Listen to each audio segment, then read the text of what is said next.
आप सभी का स्वागत। जस्ट हिंदी में रियल लाइफ अनटोल्ड स्टोरी देख रहे हैं आप। और आज रियल स्टोरी जिस शख्सियत की वो है माउंटेन एवरेस्ट को फतेह करने वाली, और उसके बाद भी और भी कई ऐसे माउंट्स को फतेह कर चुकी ममता सौधा जी की, जिनका पैशन और प्रोफेशन दोनों यही हैं। सो अक्सर ऐसा होता है, जैसा आप भी जानते होंगे कि देखिए नेचर से प्यार किसको नहीं होता है। हर एवरीवन लव्स नेचर। और ज़्यादातर लोगों का सोचना ये है कि माउंटेन्स पर चढ़ना, माउंटेन्स को क्लाइंब करना, ये एक अद्भुत, एक अविस्मरणीय एक दृश्य होता है जिसमें मज़े होते हैं, काफ़ी एडवेंचर होता है। लेकिन ये सिर्फ एक एडवेंचर तक सीमित नहीं होता है। इसके पीछे की जो कहानी होती है ना, वो असल में कितनी चैलेंजिंग होती है, ये वही जान सकता है जिसने कभी माउंट को, किसी पहाड़ को कभी उसकी चढ़ाई की हो। सो आइए यही जानते हैं कि चैलेंजेस होते कौन से हैं। ममता सौधा जी से एक बार फिर से स्वागत करते हैं आपका रियल लाइफ अनटोल्ड स्टोरी में। सो ब्रेक में जाने से पहले आपने देखिए बताया था कि किस तरीके से माउंटेन से प्यार पहले से था और उसके बाद इसकी शुरुआत कैसे हुई। अब मैं माउंट एवरेस्ट की कहानी पर आती हूँ। सो वो पूरा पल कैसे था, क्योंकि जैसा आप बता रहे थे ब्रेक में जाने से पहले भी कि पूरा एक जो काफ़ी समय लग जाता है, एक महीना आ गया आपको लग गया था माउंट एवरेस्ट पर भी चढ़ने तक का। सो पूरी जर्नी हमें बताइएगा कैसी रही। वैसे तो अगर हम बात करें कि टोटल जो एक्सपेडिशन है वो 2.5 मंथ का रहता है बेसिकली। 2.5 मंथ। उसमें क्या रहता है कि हम लोग जैसे फर्स्ट यहाँ से इंडिया से नेपाल जाते हैं और नेपाल में हमारी ट्रेनिंग सेशन रहते हैं और उसके साथ हम लोग कुछ डॉक्यूमेंटेशन भी अपनी जो फॉर्मेलिटीज होती है वो क्लियर करते हैं। फिर वहाँ इक्विपमेंट्स भी हम लोग परचेज करते हैं और इसके साथ ही हमारी बहुत सारी फॉर्मेलिटीज वहाँ लग जाती है। कोई 10-15 डेज तो हमें सिर्फ नेपाल में, काठमांडू हम लोग जाते हैं तो काठमांडू में लग जाते हैं। तो उसके बाद फिर हम लोगों का एक टाइमिंग उन्होंने सेट किया होता है लुकला जाने के लिए। लुकला एक बहुत छोटी सी जगह है और जस्ट वहाँ पे जाने का ये है कि वहाँ से ट्रैक शुरू हो जाता है बेस कैंप के लिए। It's 7 days track. तो जो लुकला से शुरू होता है तो वहाँ पे वो छोटे एयरक्राफ्ट जाते हैं बिकॉज की वहाँ का जो एक रनवे जो हम कहेंगे वो भी बहुत ही ज्यादा एडवेंचरस है। वो इतना सा रनवे ऐसा लगता है कि आप हिट करेंगे बिल्कुल ही ना जाके। तो फिर वो पल एक एक चीज याद होगी ना अभी तक। मतलब फर्स्ट टाइम जब हम गए तो हमें लगा कि यार ये कैसे लैंड करेगा। How can possible. मैंने कहा भैया देखना कहीं आप उसके बीच में हिट मत कर देना। कहते नहीं मैम हम लोग आते हैं यहाँ पे और मैक्सिमम हम लोग। और जैसे उसने बिल्कुल एज पे जाके ना और ब्रेक लगाई तो मुझे लगा ले भाई गए आज तो। मतलब इतनी छोटी सी रनवे ना और इट्स अ वेरी डेंजरस। मतलब कहीं हादसे भी हो चुके हैं वहाँ पे। और तो वहाँ पे हम लोग रुके और उसके बाद फिर हम लोगों ने स्टे किया उस दिन और फिर नेक्स्ट डे हमने ट्रैक शुरू किया। तो इट्स अ ब्यूटीफुल ट्रैक। मतलब बेस कैंप तक भी आप कहेंगे कि इट्स हाई एल्टीट्यूड और बहुत अच्छा है। वहाँ पे सारा जो है टिबेटियन कल्चर है और एक तरह से मोनेस्ट्रीज एंड जो उनकी छोटे छोटे मार्केट्स हैं। It's beautiful. और मैक्सिमम फॉरेनर्स जो हैं वो जाते हैं वहाँ पे ना। तो इंडियंस बहुत कम मिलते हैं वहाँ। तो हम लोग जैसे बीच में बात करते हुए चले गए, फिर कैफे में बैठते हैं और गपशप मारते हैं, फिर आगे की प्लानिंग करते हैं कि क्या करना है। तो इस तरह से हम लोग करते करते 7 डेज के बाद हम लोग बेस कैंप से पहले एक कैंप आता है तो उसमें हम लोग पहले रुके और वहाँ से हम लोग जो है एक्लेमेटाइजेशन के लिए हमें जो है पीक्स क्लाइंब करनी पड़ती है बिकॉज की नहीं it's 6000 metre. Oh my god. It's island peak total icy. अच्छा। और क्लाइंबिंग भी आइस पे क्लाइंबिंग होती है वहाँ। तो क्या वो एक तरीके से प्रैक्टिस होती है? Yes yes this is a practice. ठीक है बिकॉज की एक्लेमेटाइजेशन के लिए हमें बॉडी को यूज टू बनाना, क्योंकि हम प्लेन से जाते हैं तो हमारी बॉडी यूज टू नहीं होती है उस एक्लेमेटाइजेशन के लिए। तो अगर क्लाइमेट से आप डिफरेंट करोगे तो फिर आप कहीं ना कहीं। अच्छा, फिर ये हर क्लाइंबर के लिए, भले उसने कितनी क्लाइंब किया लेकिन फिर भी उसको ये करना ही नहीं वो हर क्लाइंबिंग में मैंडेटरी है कि आपको जो है पहले अपनी बॉडी को यूज टू करना है वहाँ के क्लाइमेट के अकॉर्डिंग। और इस वर्ड को हम एक्लेमेटाइजेशन बोलते हैं। अच्छा। तो वहाँ पे हम जाते हैं और उसके बाद फिर आइस क्लाइंबिंग जब मैंने की है, क्योंकि मैं 2004 में मेरा एक मेजर एक्सीडेंट हो गया था और उसमें मेरी जो राइट लेग है वो टोटली इंजर्ड है। It's a dislocated and fractures, multiple fractures, oh my god, wounds and everything. Okay. तो उसके कारण मेरा जो वो है एंकल जो है वो बिल्कुल स्टिफ हो गया। वो ऐसे मूव नहीं करता। तो ये माउंट एवरेस्ट से पहले हुआ था, पहले ये इंजरी हुई थी? Yes yes, oh my god, मैंने 2010 में, यस यस। और मेरी I can just imagine then मेरी एक्चुअल क्लाइंबिंग ही मेरी एक्सीडेंट के बाद शुरू हुई। अच्छा, जब मैंने, वो भी मेरे लिए बड़ा मोटिवेशनल रहा, एक्सीडेंट भी मैं कहती हूँ कि मोटिवेशनल रहा, बिकॉज कि एक तरह से तो मैं सोच के बैठ गई थी कि अब सब कुछ खत्म हो गया। अच्छा, बट कहीं ना कहीं एक आशा, जो हम कहते हैं ना कि आशा की किरण होती है, तो वो चीज मेरे अंदर थी कि नहीं हो जाएगा, होप हमेशा रहती थी कि नहीं हो जाएगा, डोंट वरी। तो उसमें आप, मैं छोटी सी बात बताती हूँ उसमें आपको, कि उसमें ना डॉक्टर ने कहा था कि आप 6 मंथ के बाद आप थोड़ा सा चलना शुरू करोगे स्पोर्ट के सहारे, और उसके बाद फिर देखते हैं कि क्या होगा। मैंने डॉक्टर से सिर्फ यही पूछा था कि आप ये बताओ मैं जल्दी कैसे ठीक होंगे। अच्छा, तो डॉक्टर ने कहा कि आप चल लें, इतना ही बेटर है, बाकी बात में देखेंगे हम लोग। तो उसमें फिर उन्होंने मुझे जो है बोला कि आप जो है पहले अपने आप को ठीक करो, कि चलना शुरू करो। ठीक है। तो हमें तो ये भी है कि आप चल भी पाएंगे कि नहीं। अच्छा। तो उससे मैं ज़्यादा डिमोरलाइज हो गई कि ये क्या हो गया, लेकिन मैंने कहा नहीं, आप मुझे एक्सरसाइज बताओ और बताओ कि डाइट कैसे लेनी है। अच्छा। तो मैं अपने आप वो कर लूंगी। मैंने 6 मंथ में विदाउट एनी स्पोर्ट, अच्छा, डॉक्टर के पास जाके खड़ी हो गई अपने आप खुद जाके। तो डॉक्टर कहते हैं आपकी स्पोर्ट्स कहाँ है? मैंने कहा नहीं, मैं ऐसे आ गई हूँ। तो डॉक्टर इतने हैरान हुए और इतने खुश हुए कि जितने वहाँ पे पेशेंट्स बैठे थे उनके, तो उनको कहने लगे कि ये देखो, इस लड़की को मुझे था कि अभी 2 साल में ये सही ढंग से चलना शुरू कर गई और 6 मंथ में मेरे पास आ गई। How can believe it. पर उन्हें पता नहीं था ना कि इसके पीछे रीजन। हाँ। मैं इतना खुश हुई उस चीज से कि सभी लोगों ने तालियां बजाई। मैंने कहा यार इसमें तालियां बजाने वाली क्या बात है, मकसद तो कुछ और ही था। नहीं यार ये तो अमेजिंग है। फिर वो कहते हैं कोई बात नहीं, आप सब चीजें कर लोगे, आप बस प्रैक्टिस करते रहो। तो तब मेरे को थोड़ा सा ज्यादा कॉन्फिडेंस आया और फिर मैंने प्रैक्टिस करना शुरू कर दिया। ठीक है। मतलब अभी जिस लंगड़ा के चलती थी मैं और क्लाइंबिंग के लिए चली गई। मम्मी कहते हैं यार बड़ी मुश्किल से तो ठीक हुई है, तू फिर से चल दी है बैग पैक करके। तो मम्मा बेचारे बहुत रोए उस दिन। अच्छा, उन्हें कभी डर नहीं लगा था कि जैसे बेटी जा रही है, क्योंकि आमतौर पर होता है बच्चियों को लेकर पेरेंट्स का डर। कि मम्मा को पता ही नहीं था एक्चुअली ये कितनी डेंजर चीज। वो सोचते थे कि नॉर्मली ऐसे ही जाते हैं ये लोग, पहाड़ी पर चढ़ना होगा, घूम फिर के आ जाते हैं। अच्छा। उनको ये नहीं पता था कि इतना डिफिकल्ट काम भी कर रहे हैं, डेंजर भी है। बिल्कुल। तो ये तो जब उन्होंने टीवी वगैरह में देखा ना, तब उनको पता, अच्छा ममता तू यही वाला करती है क्या? उनको पता नहीं है ना, वो बिल्कुल ही एकदम से ऐसे मेरे से सवाल करते। मैंने कहा हाँ मैं ये, तू इतनी ऊंची चढ़ती है? मैंने कहा हाँ इतनी ऊंची चढ़ती हूँ। मम्मी कहते तू रहने दे बाबा, बस कर अब। मतलब इतना हंसी आई मुझे ना। तो मम्मा उस दिन मम्मा रोने लगे, कहते नहीं ये लेग भी तेरी ऐसी हैं और तेरे को कुछ हो गया तो मैं कहाँ जाऊंगी। तो फिर मैंने कहा नहीं कुछ नहीं होता, आप चिंता मत करो, सब ठीक हो जाएगा। उनको बहला फुसला के और मैं निकल गई। भगवान की पूजा कर करके बेटे मैंने इसको हासिल किया। और बेटे महाराज ने मेरी ऐसी सुनी कि कर्म वाली बेटी पैदा की मेरी। और बेटे इसने बचपन से लाके आज तक बेटे इसने मेरे को कभी दुखी नहीं किया। और इसने पढ़ाई में फर्स्ट आना पहली से लाके और बेटे आखिरी तक अच्छे नंबर लिए, अच्छी पढ़ाई हासिल की। फिर हम बेटे वैष्णो देवी गए और इसको पहाड़ों की लगन लगी। मम्मी मेरे को तो आज भी वैष्णो देवी जाते थे। मेरे को पहाड़ों की लगन लगी, मेरे पहाड़ बहुत अच्छे लगते हैं मम्मी। मैंने कहा अच्छा बेटा पहाड़ बहुत अच्छे लगते हैं? कहा हाँ। वैसे जी ये करते कराते बेटे ये अपने 10वीं में आई, 10वीं से फिर +2 में गई, +2 में गवर्नमेंट स्कूल में की है बेटे +2 इसने। फिर ये ट्रैकिंग में जाने लगी तो इसको ऐसी लगन लगी बेटे, ऐसी लगन लगी कि मैंने एवरेस्ट को पाना है। तो इनको जो सर थे मिड्डा सर जी हैं, पता नहीं बेचारे दुनिया में है या ना है, वो बेचारों ने बड़ी प्रैक्टिस की करवाई है इससे।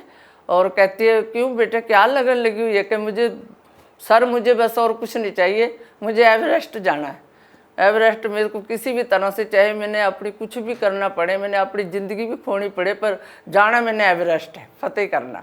चलो बेटे जो आपको लगन लगी वो मेरे से कहने लगे। मैं कहा बेटे कैसी है बेटी की लगन? मैं कहा जी बेटी की तो लगन बहुत अच्छी है यार, मेरे को भी लगन है।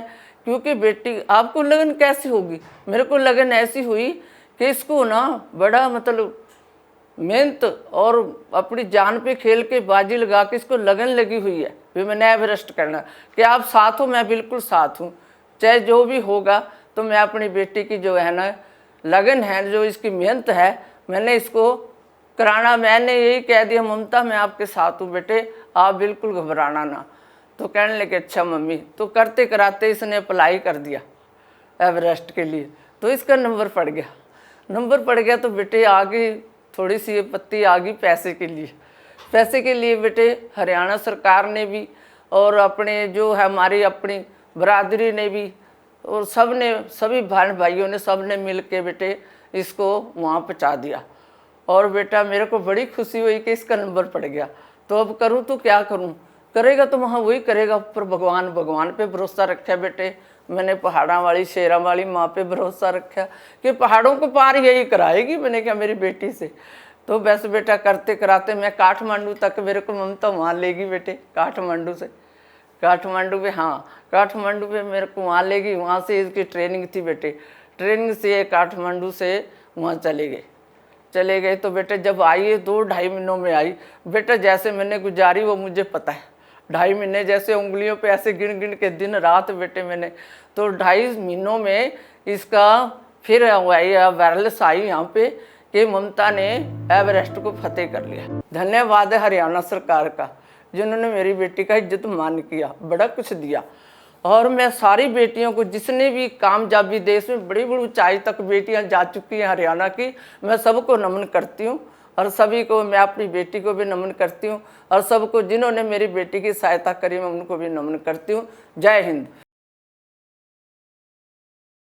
फिर एवरेस्ट के लिए नहीं 2.5 मंथ मैंने बताया आपको। अच्छा, तो 7 डेज में हम लोग क्लाइंबिंग वगैरह करके तकरीबन 15 डेज में हम पहुंचे हैं बेस कैंप। ठीक है। तो बेस कैंप पहुंच के हम लोगों ने वहाँ पे हम लोग 10 डेज और रहे हैं उधर। जी, और वहाँ पे एक्लेमेटेशन किया है आसपास की, क्योंकि बेस कैंप ही जो हमारा है 5300 मीटर पे है। अच्छा, एवरेस्ट बेस कैंप। ठीक है। तो वहाँ पे वेजिटेशन ही नहीं है, वहाँ पे सिर्फ स्नो लाइन है आपकी, वहाँ से शुरू हो जाती है 5000 मीटर से। तो आप ये देखिए कि उस जगह पे रहना ही अपने आप में बहुत चैलेंज होता है, बड़ा चैलेंज है डेफिनेटली। तो आपको ठंड भी लग रही है, उसके साथ आपको लॉस ऑफ एपेटाइट भी हो रहा है। It's a very very dangerous. और साथ में आप डेली रात को जो है वहाँ पे कभी ये अपना क्लाउड बर्स्ट हो रहे हैं, कभी एवलांचेस आ रहे हैं, कभी आपका स्टोन फॉल हो रहा है। तो मतलब हम लोग ये सोचते हैं जैसे हमारे सिर पे ही आ रहा है। तो मतलब ये चीजें इतनी डरावनी होती हैं कि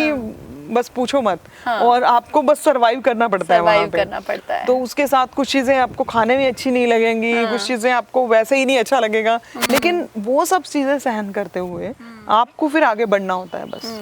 और इसके साथ ही सबसे आपकी पूरी टीम कितने लोग थे? हम लोग थे 15 लोग थे। 15 लोग थे। और उसके अंदर मैक्सिमम फॉरेनर्स थे, हम लोग इंडियन 1-2 थे। और इसके साथ ही हम लोगों में से 8 लोगों ने क्लाइंब किया। अच्छा। और बाकी लोग क्लाइंब नहीं कर पाए। अच्छा, और उसके डिफरेंट रीजंस रहे। और उसके बाद क्या हुआ कि मैं आपको एक बहुत ही अच्छा इंसिडेंट बताती हूँ जहाँ मुझे सबसे ज़्यादा डर लगा था। वहाँ पे हमने क्या किया कि एक टीम बना दी गई सबकी, और कहा कि हमें ना डेड बॉडी मिली है वहाँ पर, और आपको डेड बॉडी लेके आनी है। ओके। तो मैंने कहा डेड बॉडी कैसे लेके आएंगे? अच्छा, वो पहले से ही कोई क्लाइंब एक्चुअली हम बेस कैंप में ही थे। क्लाइंबर जो पहले गए हुए थे, it's may be 30 year old dead body थी वो। तो वो बिल्कुल मतलब हमारे कैंप से तकरीबन आधा घंटा की दूरी पे हो गई, और ग्लेशियर से नीचे आ गई थी मेल्ट होते होते। तो किसी लेडी की थी वो, फॉरेनर थी। तो उसको जब हम लेने गए तो पहले तो मैंने कहा कि डेड बॉडी कैसे लाएंगे यार, मतलब कभी ऐसा एक्सपीरियंस था ही नहीं ना डेड बॉडी वाला। तो मैंने कहा चलो चलते हैं, फिर भी हमारी प्रैक्टिस भी हो जाएगी। फिर ग्लेशियर में गए प्रैक्टिस क्लाइंबिंग करके, और देखा कि पहले तो ढूंढने में, सर्च करने में उसको बड़ा टाइम लग गया। तो हमारे साथ एक गाइड था, तो उसको पता था कि कहाँ पे हो सकती है। तो उसने बताया वो जाके अंदर ही अंदर ब्लू आइज से निकलते हुए, पता नहीं, मैंने कहा ज्यादा प्रैक्टिस तो हमारी यही हो गई। तो तब हमने देखा वो बिल्कुल ही एक तरह से सिर्फ उसके नेल्स और थोड़े से बाल बचे हुए थे, बाकी तो सारा स्केलेटन था। तो फिर हम उसको उठाने में, और मतलब इस अमेजिंग एक्सपीरियंस फॉर मी।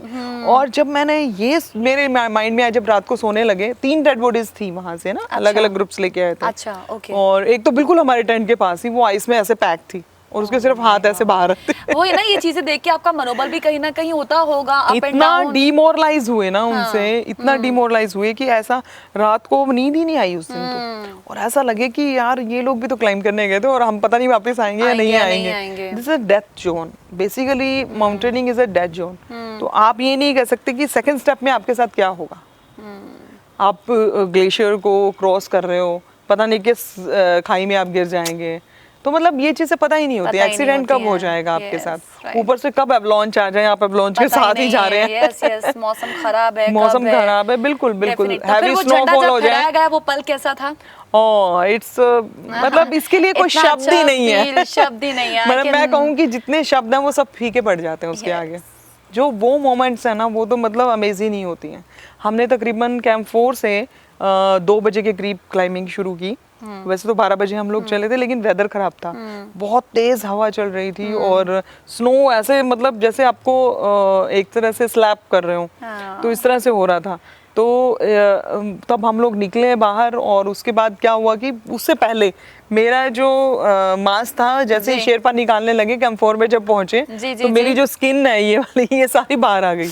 और मेरे को तब पता लगा, क्योंकि उस टाइम पता ही नहीं लगा, जब ब्लड आया ना, मैंने कहा ये ब्लड कहाँ से आ रहा है, तो देखा ये सारी स्किन ही निकल गई यहाँ से।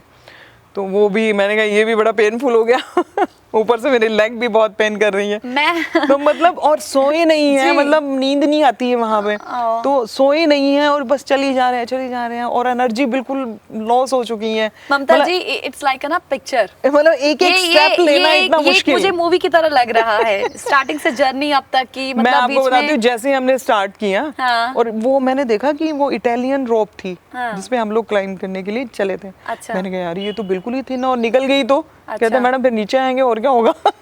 मेरे साथ जो शेरपा थे, मैंने कहा यार, फिर मैंने क्या किया कि उस रोप को सिर्फ मैंने टच ही किया, बाकी मैं अपनी लेग्स के ऊपर। मैंने कहा यार अपनी बॉडी ज्यादा बेटर है, बजाएगी उसके, तो मैंने कहा पता नहीं कब निकल जाए। तो जैसे ही हम लोग ऊपर चले, ऐसे जैसे ये एक ना नेक की तरह है वो कैंप 4, तो उससे आगे टोटल क्लाइंबिंग है टॉप तक। अच्छा। तो वो बिल्कुल ऐसे स्ट्रेट है। अच्छा। और उसमें फिर हम लोग जैसे ऊपर चढ़े, अच्छा, ऊपर से स्टोन, अच्छा, फॉल हो रहे हैं पूरे, और हम ये कह रहे हैं यार कहाँ से बचे। अच्छा। और जैसे ही ठक से मेरे शेरपा के यहाँ पे इतनी जोर से लगा, इतना बड़ा पत्थर। अच्छा। और ऊपर से जब आता ना तो वो बहुत जबरदस्त होता है, तो वो तो बेचारा वहीं पे बैठ गया। अच्छा। और मैंने उसको कहा क्या हो गया, फिर पानी वानी उसको पिलाया। अच्छा। तो फिर मैंने कहा नहीं आप उठो, और मैंने कहा अगर आपको लग रहा है कि आपको वापस जाना है तो आप चले जाओ, क्योंकि कैंप पास में ही था। ठीक। तो मैंने उसको कहा भी आप वापस चले जाओ, कोई बात नहीं मैं चली जाऊंगी, काफी लोग होते हैं ना।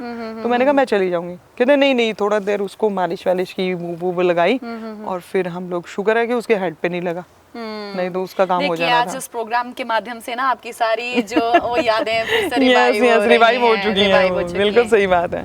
तो उसके बाद हम जैसे ही हिलरी स्टेप है एक वहाँ पे ना, जहाँ पे स्टोन्स वगैरह हैं और आइस का कंपैक्ट है, वहाँ पे एक हॉल बना हुआ था, उसके अंदर जब हमने देखा तो डेड बॉडीज उसके अंदर थी, तो वो तो बड़ा ही शॉकिंग था। हमने कहा इसकी तरफ देखना ही नहीं हमने। तो वहाँ से जब हम गए तो जैसे ही 10 मिनट्स रह गए थे टॉप तक पहुंचने में, और जब वहां से माउंट एवरेस्ट की चोटी वो दिखाई दे रही थी, वहां पे फ्लैग्स वगैरह लगे होते हैं, पता लग जाता है। और जैसे ही मैं वहां पे रुकी, थोड़ी देर मैंने जो है सांस लिया वहां पे, और मैंने जब माउंट एवरेस्ट की चोटी को देखा तो बस एक तरह से वो समय थम गया, स्टिल हो गई सारी चीजें, और सिर्फ हवा मेरे कानों में आ रही है और कुछ नहीं मुझे सुनाई दे रहा।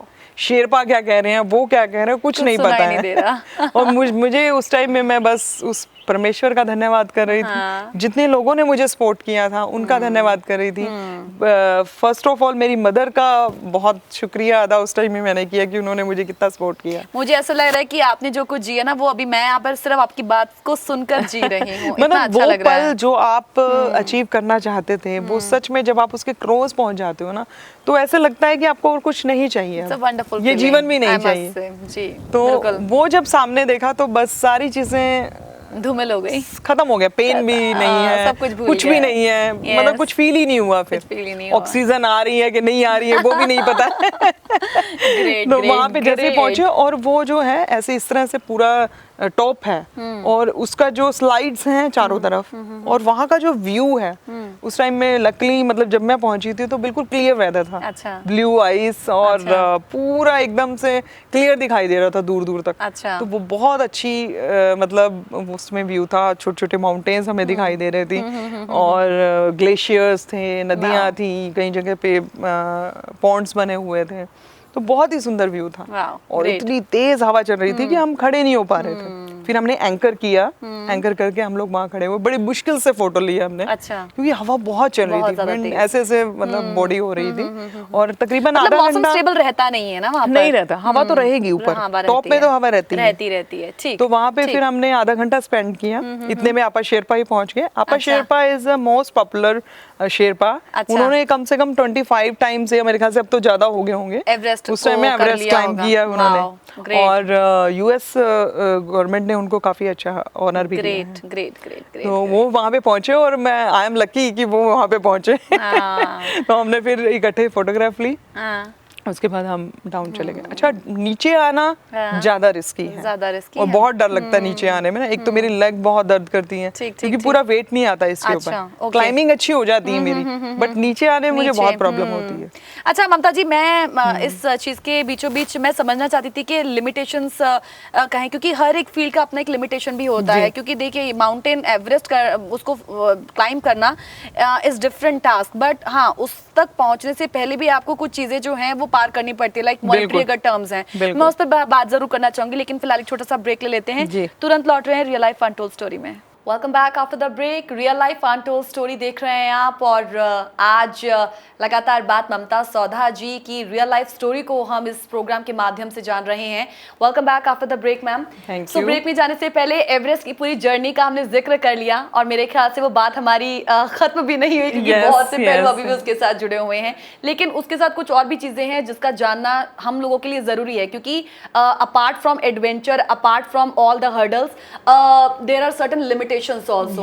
क्योंकि हर एक का ख्वाब तो होता है कि ठीक है पहाड़ों पर चढ़ना है, लेकिन उसके पीछे भी कुछ ऐसी चीजें होती हैं जिसे आपको फेस करना पड़ता है। आई एम वेरी श्योर आपने भी फेस की होंगी। लाइक अगर मैं मॉनेटरी टर्म्स की मैं अगर बात करूं तो यूजुअली किस तरीके की वो सिचुएशंस होती हैं?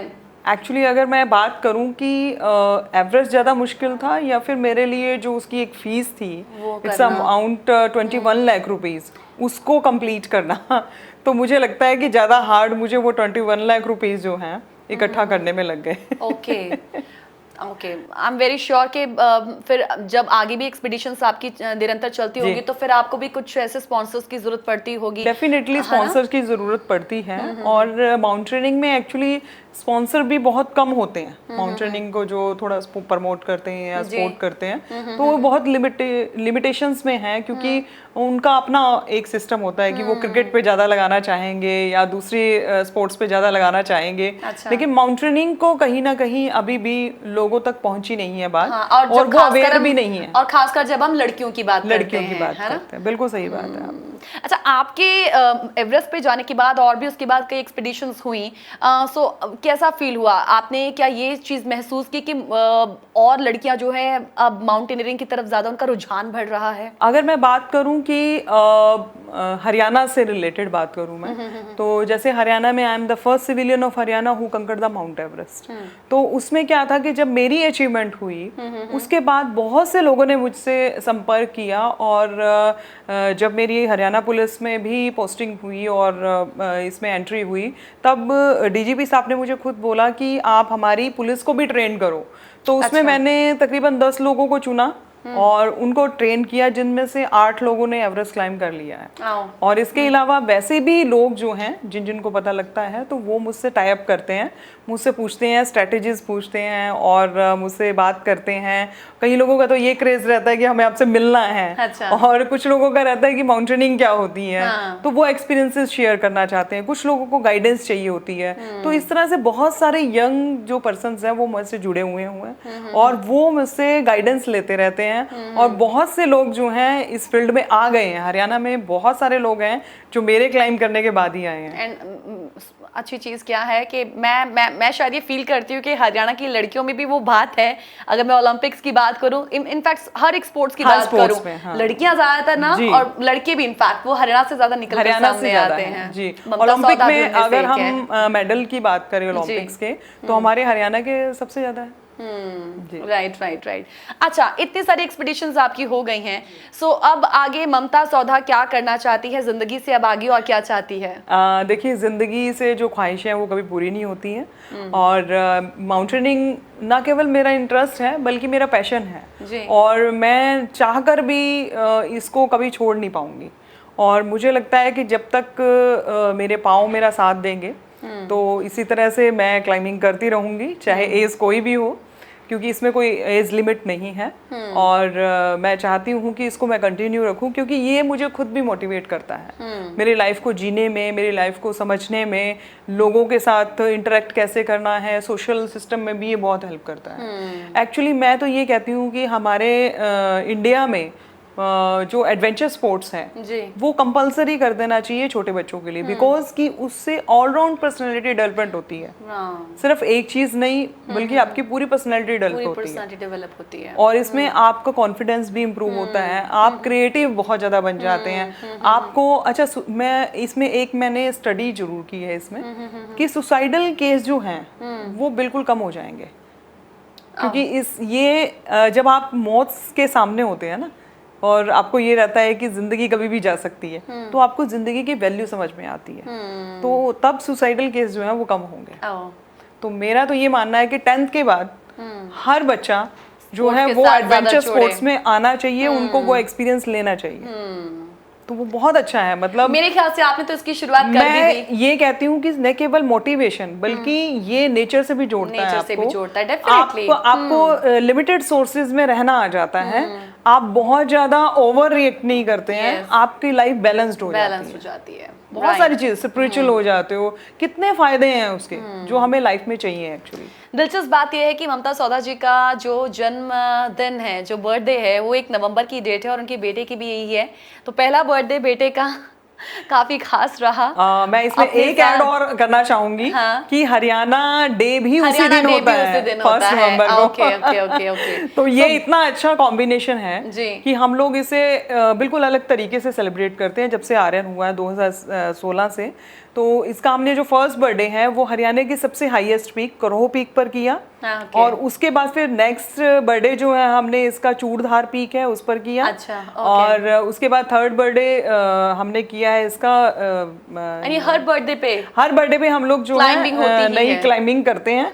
और अभी लास्ट जो है इसका जब 5th बर्थडे था तो हमने जो है खारदुंगला गए थे हम लोग, और वो हाईएस्ट मोटरेबल रोड है, तो वहाँ हम लोग इसको लेके गए थे। अभी बच्चे को अभी से ही आपने ट्रेन कर दिया है? नहीं, एक्चुअली वी आर नॉट, मतलब this is not a training. तो जस्ट फॉर हम लोग सिर्फ देख रहे हैं कि अगर वो एंजॉय करता है वहाँ पे तभी हम उसको लेके जाते हैं, अदरवाइज नहीं लेके जाएंगे। Great, but that's commendable. नहीं, उसके जीन में भी वही है ना। बिल्कुल क्योंकि दोनों आप करते हैं, क्लाइंबिंग करते हैं, तो डेफिनेटली बच्चे पे वो असर जो है वो साफ दिखता ही है। मुझे पहाड़ पे चढ़ के बहुत मजा आता है और वहाँ पे व्यू भी बहुत अच्छा दिखता है, और ना वहाँ पे मेरा मन करता है कि फिर से नीचे जाऊँ, फिर से चढ़ूँ। बहुत मजा आता है। और वहाँ पे मैं थोड़े दिन रहा भी हूँ, और वहाँ पे शिव जी का एक मंदिर भी है, वहाँ पे जाके बहुत मजा आता है मुझे। पापा जी ना हरियाणा में रहते हैं और वहाँ पे बहुत सारे पहाड़ हैं, और पापा जी को पहाड़ बहुत पसंद है। तो ना पापा जी हर रोज हम कहीं ना कहीं घूमने जाते हैं या जंगल में घूमने जाते हैं, वहाँ पे हमें बहुत सारे लेपर्ड मिलते हैं, और वो हमें ना वो बोलते भी हैं वहाँ के लेपर्ड्स मेरी तरह। वो जादुई लेपर्ड है, और बनानास भी वो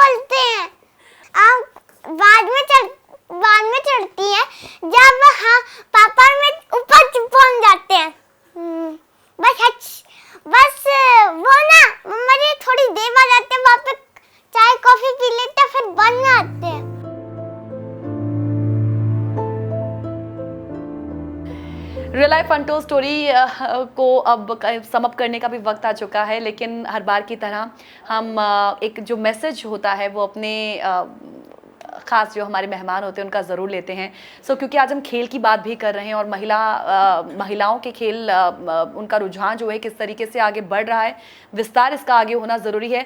बट दिक्कत क्या आती है कि सोर्सेज की कमी होती है। कम सोर्सेज में लड़कियां जो हैं, बच्चियां जो हैं, देश की बेटियां हैं, किस तरीके से खेलों की तरफ अपना रुझान जो है वो बढ़ा सकती हैं, बिकॉज आप उन्हीं में से एक हैं कि कम रिसोर्सेज में आपने एक एग्जाम्पल सेट किया है। वो मैसेज उन बच्चियों के लिए प्लीज़। जी देखिए, मैं अपने देश की हर बेटी को ये कहना चाहती हूँ कि आप हर्डल्स को ना देखें। प्रॉब्लम्स आएंगी, बहुत सारी आपको फेस करना पड़ेगा, बहुत सारी चीज़ें, लेकिन आप उससे डरे ना। आप अपने लक्ष्य को निर्धारित करते हुए उस पर बढ़ते चले जाएं। यदि आपका लक्ष्य सही है, देश की उन्नति और तरक्की के लिए है, पॉजिटिव है और लोगों को मोटिवेट कर सकता है, उसका कुछ ध्येय है, तो डेफिनेटली यू विल अचीव। और उसके लिए आपको डरना नहीं है, किसी से कुछ ज़रूरत नहीं है कुछ भी कहने की।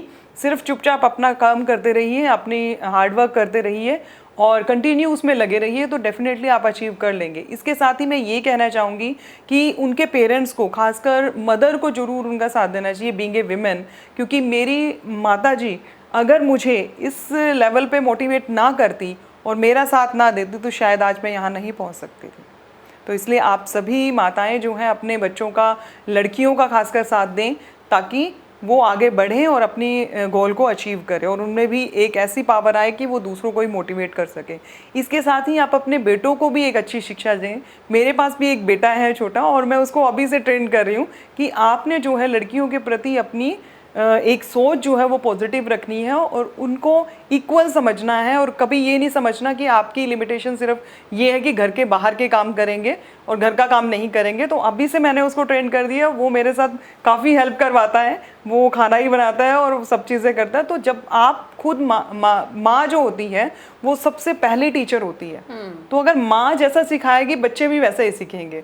तो अपने बच्चों को, लड़के और लड़कियों को हमेशा बराबर रखिए, उनकी इक्वल परवरिश कीजिए, तो फिर देखिए कि ये समाज की जो दृष्टिकोण आज है वो वैसा नहीं रहेगा, बल्कि एक पॉजिटिव और अच्छे वे में हो जाएगा। और लड़कियों की सिक्योरिटी भी उसी के अंदर है।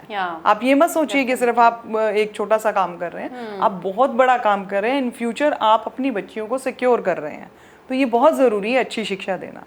इस मैसेज में काफ़ी कुछ छिपा हुआ था, लेकिन जो कुछ भी छिपा है वो एकदम सच भी है और इसे हर घर में, हर बच्चों के साथ अपनाए जाने की आज के समय की ज़रूरत है। ममता सौदा जी, बहुत बहुत शुक्रिया आपका, बहुत बहुत दिल से धन्यवाद इस प्रोग्राम में हमसे जुड़ने के लिए, अपनी पूरी रियल लाइफ को, उस ज़िंदगी के पन्नों को हमारे साथ खोलने के लिए। जी, thank you so much. Thank you so much. तो रियल लाइफ अनटोल्ड स्टोरी का ये आज का एपिसोड यहीं पर समाप्त होता है, लेकिन आपको ये प्रोग्राम कैसा लगा फीडबैक ज़रूर दीजिएगा info@justbroadcasting.com पे, या फिर आप मुझे मेरी ईमेल आईडी जो है geet@justbroadcasting.com पर, उस पर भी अपना कमेंट या फीडबैक मुझे दे सकते हैं, शेयर कर सकते हैं, बता सकते हैं कि आपको आज का ये एपिसोड कैसा लगा। अब इजाज़त लेते हैं, अगले हफ्ते फिर होगी मुलाकात एक और नई शख्सियत के साथ, एक नई पर्सनालिटी के साथ, उसकी रियल लाइफ स्टोरी के साथ। तब तक के लिए दीजिएगा इजाज़त। नमस्कार।